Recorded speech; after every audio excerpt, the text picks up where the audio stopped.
Hello, Ohio. This is a comprehensive presentation of how to work on cars, then buy a van, then decide that you've been spending too much money on the van, then decide that you're putting too many miles on the van and that's why it's breaking all the time. Then you sell the van for a huge loss. But you learn a couple things along the way, so I guess it's not all bad. About the van in question is a 2002 Chevy Astro van all-wheel drive with 190,000 miles. It spent the vast majority of its life in Ohio and Indiana, which means that it's got rust, baby. It's got rust belt rust. It also has many hidden nightmares in there, and the interior was stripped when I got it. The folks who owned it before me were really excited and gung-ho about building a van themselves, and then they got overwhelmed and gave up. Kind of like me. You'll see, little teaser, little spoiler. So first off, let's go like some just general tips on how to fix your car. I know this is a lot, so bear with me here. Buy parts from Rock Auto. I pretty much only buy parts from Rock Auto. If you are just, wrenching along in your garage, it's a really good option. Use YouTube all the time. Just go ahead and just use YouTube. There's always some dude in some backwoods that has found a better way of fixing a car than you have. Without a doubt, the tip that I tell everybody who's trying to work on cars and doesn't have a lot of familiarity with cars is film and photograph every step of the process. You want to remember how things go back in place and at what step you took them out and what step you should be putting them back in. It's insurmountably more exciting of a process to learn how to fix cars if you have something to fall back on, like photos and videos to help you. Understand the all is lost moment. In every car repair, you will find a moment where you are just at your wit's end. You've got a bolt that just will not come loose. You just broke a bolt. You did whatever, and it feels like this is the most frustrating thing you've ever done in your life. What I want you to do is recognize when you find that feeling, take a step back. I'm physically doing it right now in the corner here. Go ahead, take a step back, take a deep breath, go inside for 20 minutes, go watch another dumb YouTube video, go watch one of my other videos, and then come back refreshed, get a little snack, and go at it again.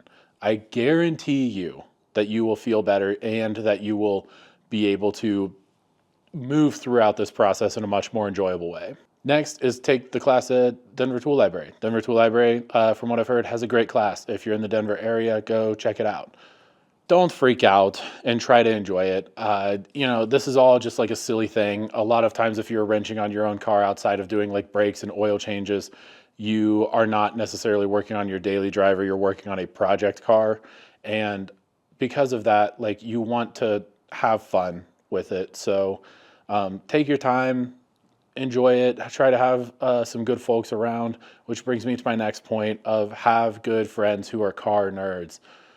I have a handful of folks that I'm very grateful for because I can text or call them and say, hey, I'm having this very niche problem with this very niche thing. And they'll give me an immediate answer of like, hey, I think it's this, but let me look into it.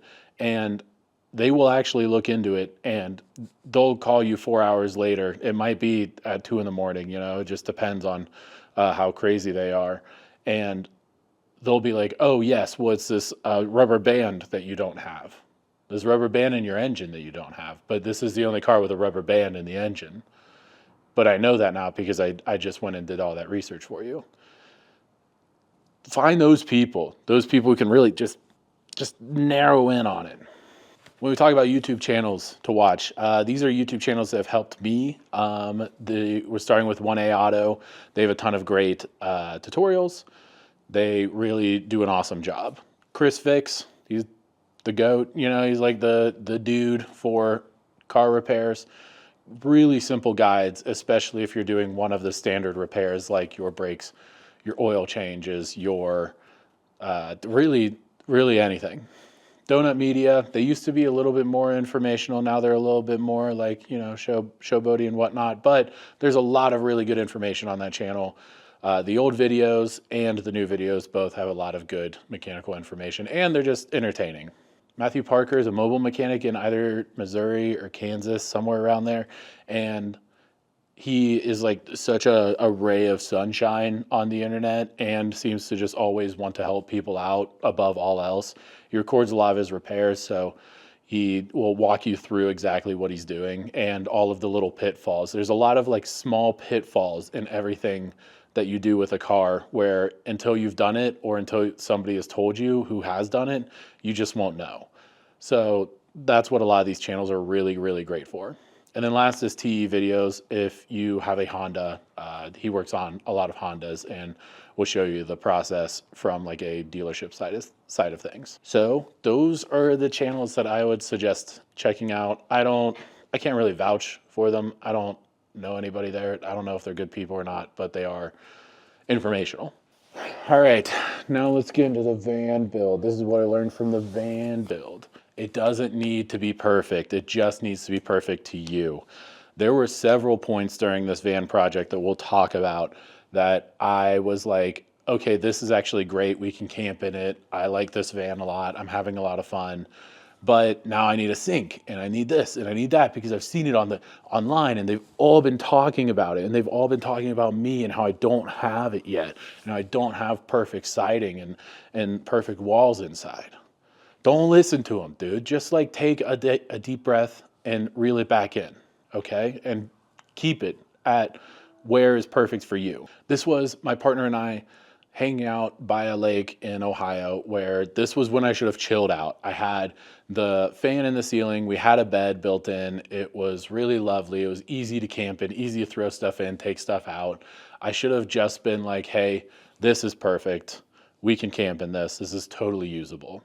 But no, I continued to do things. The next thing I learned was a very hard lesson, which is vans are going to be expensive either upfront or in the long run. So you can invest in a really nice van and make sure that you take it to a reputable mechanic to get a pre-purchase inspection and make sure that everything is all squeaky clean with it and spend a lot more money up front. Or you can do what I did and spend $3,000 on a van that is half broken down and on the drive home is going to have your brake lines explode. And it will be very cheap up front and then it'll be very expensive in the long run. We'll look into that a little bit more here in a second. These are my spreadsheets, which I want to go over in more detail in a different video, but just to give you an idea of how much I was spending on this van. I only owned this van for like a year and a half. And I spent so much money on this van. With the money I spent, I could have gotten a pretty decent van for the total amount of money and not had to work on it near as much. Probably saved myself like 30 to 40 hours a month. Now, if you want to avoid these things, the issues that I had, here are some ways to ease the pain of the cost. Buy a quality vehicle to start. Just baseline, make sure that it's inspected like I was just talking about. Get a tool library membership. There's a bunch of tool libraries all around the country. Look into your local cities and stuff and see if there's a tool library, because then you're not spending so much money on tools. I spent so much money on tools in Ohio that half of them I wasn't even able to bring to Colorado because I didn't have enough space in the van that I bought all the tools for. And pray to whatever God or deity you believe in that you don't hear another weird noise while driving this week. Of course, you could also be rich. The next thing is don't do tongue and groove flooring. This is basically just like your tongue and groove flooring that you would see in like your Airbnb or something. Don't do that in your van. Do some different type of flooring. It was miserable to put in. It's really, tongue and groove really does a great job when you have right angles and like square rooms, and vans are not that. They're very complex shapes and everything. So I would not suggest it.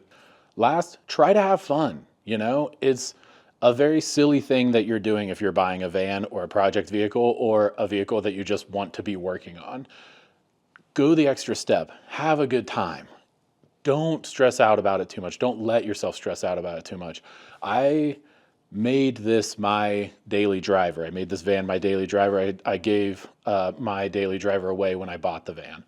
And I wish I didn't do that because I wish that I could have more fun with the van rather than always stressing over, can I make it to work? Can I make it to this social gathering? Do I need to call somebody for a ride? The last thing is know your limit. Everybody has a limit of where it's just not worth it anymore. Some people will die before they hit that limit. A lot of people won't. And once you hit that limit, that's okay. It's okay to move on to the next project. You can sell it. You can give it away. You can work on, making it just a daily driver, do whatever, but know your limit, know what those signs are where, oh my gosh, I'm all of a sudden not sleeping because of my silly project. That's insane. I sold my van for several reasons. Number one, because I commute quite a distance, like 40 to 50 miles every day, and the van was just gobbling up gas. I also was having some consistency issues where I had poured a bunch of money into it and I had done a lot of work myself, and it still was just like a thesis ship situation where it felt like I was putting in brand new parts every single weekend. I was spending between 30 and 40 hours a month on this van. It was a part-time job to work on this van. Last, I found out that the parts that I was buying and the cost of all of that adding up was more expensive than me getting a reliable, decent vehicle that doesn't need a lot of work. I bought a 2012 Honda Crosstour. It is just a Honda Accord with a hatchback with a big butt, and it's all-wheel drive. It is an awesome car. I want to make a video about how awesome it is. It gets decent gas mileage. It's super reliable. I've had little to no issues with it. All I've done is transmission fluid, oil, tires rotated, and a couple other very small things. But that was me, and my signs were that I was so stressed out about whether or not I was going to be able to make it to work that I wasn't able to enjoy the work that I know that I love. And if you get to that point, then maybe you should consider selling or getting something different. I also want to validate that it doesn't mean that you're just giving up on something. It means that it's not serving you anymore and that you need to shift priorities. And that's just life. That's just how it goes. And it's like a really good lesson. I had a lot of moments during this time where I felt like I was just failing, and that was it. Like I was just a big old failure because I never finished the van.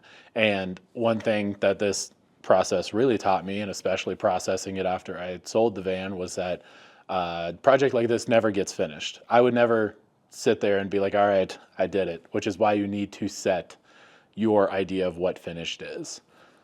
So I do have one last point, which I steal from Donut Media here, and that is that cars are pain. They are pain. They're very fun. They're very silly. It's a good time, but they are also just super painful to deal with, and that's okay.